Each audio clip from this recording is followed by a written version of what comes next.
Hello guys, welcome back. Guys, you all know that on April 1st, 2022, the government of India introduced 30% flat tax and 1% TDS on all cryptocurrency profits, regardless of your holding period, and there was no deductions or exemptions allowed under this regime. Now, the reason why I'm making this video is because even though the government of India introduced a 30% flat tax on crypto, a crypto holder went against the IT department and won the lawsuit in the income tax court, and he paid just 12.5% in tax on his crypto holdings. So if you're invested in crypto or if you're a trader, then this video is very important for you guys. So you need to watch this video till the end because it's related to crypto tax. Okay guys, now before we start this video, in case if you're new to this channel, I'm Vasu and you're watching Techno.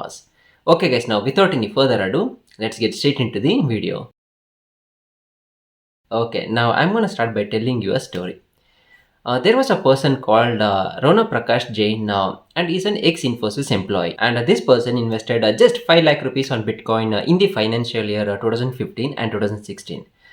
And in the financial year 2020 and 21, he sold out all his crypto holdings, Bitcoin, and he cashed out with a massive profit of 6.69 crore rupees. So this person, Prakash, purchased a luxurious house by spending almost 4.95 crore rupees, and he claimed Section 54F exemption, which allows LTCG tax benefits on reinvestments in residential property. And by the way, LTCG stands for long-term capital gains tax. So he paid 33 lakh rupees in long-term capital gains tax, where he was complying with the tax rules which was applicable at that time. So he paid his taxes and everything was going good for him until April of 2022. So in 2022 budget, the government of India introduced 30% flat tax and 1% TDS on all virtual digital assets, including Bitcoin and all other cryptocurrencies. So after this budget and 30% tax in 2022, the IT department sent him a notice telling that the 33 lakh rupees, the tax which you paid before,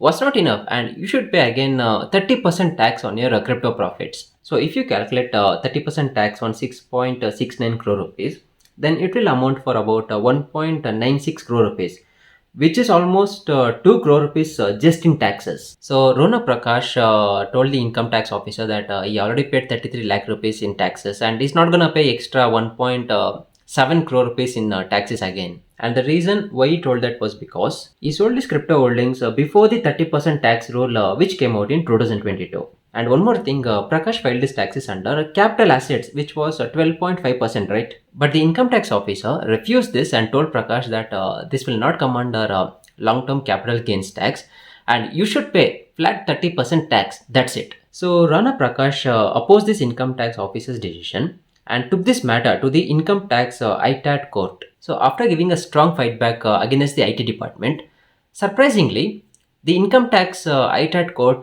made a ruling in favor of Rona Prakash. The court also mentioned that all rights are property and thereby is a capital asset. And Bitcoin is a property defined under Section 2 under 14, which comes under definition of capital assets. And the court also mentioned that any asset which people hold for more than 36 months in time, that asset will be considered under long-term capital gains tax. Therefore, in the present case, the gain on sale of Bitcoin which was acquired by the SSE during the financial year 2015 and 16 for 5,05,155 rupees and sold in financial year 2020-21 for 6 crores 69 lakhs 49,620 rupees results in capital gain and is not chargeable under the ed income from other sources. So this person won the lawsuit in the court and paid only 12.5% in taxes and not 30% flat tax.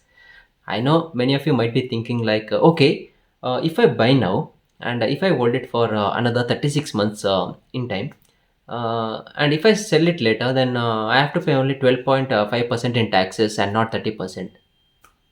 Guys, you have to pay 30% flat tax. Guys, this 12% capital gains tax is applicable only if you have bought and sold crypto before April 1st, 2022. And the holding period should be at least 36 months. But anything after April 1st, 2022, everything comes under 30% flat tax. You cannot escape that. Now guys, assume that you bought crypto in 2010, 2015, 2018 or 2021. You should have bought crypto and sold it before April 1st of 2022 if you want to enjoy that 12% tax benefit. In case if you bought crypto in 2010 and if you want to sell that now in 2025, then this will come under 30% tax. Guys, any transaction after this April 1st 2022, it will come under a 30% regime. And specifically in this Prakash case, this sale occurred before VDA tax rules, right? That came into force in 2022. So the taxpayer's claim for the section 54F exemption was valid because the gains were reinvested in residential property. So guys, this was an important video that I wanted to share with you guys so that you can learn something from this. Okay guys, now what do you think of this story? Let me know that in the comment section down below. And also guys, my Telegram channel link will be in the description of this video. In case if you're not following me there, then do that now. On my Telegram channel, I keep sharing future trade signals, spot signals, and I keep posting crypto related content. And guys, if I get any emergency crypto news, then I'm gonna first update there on my Telegram channel. So make sure you follow me there. My Telegram channel link will be in the description of this video.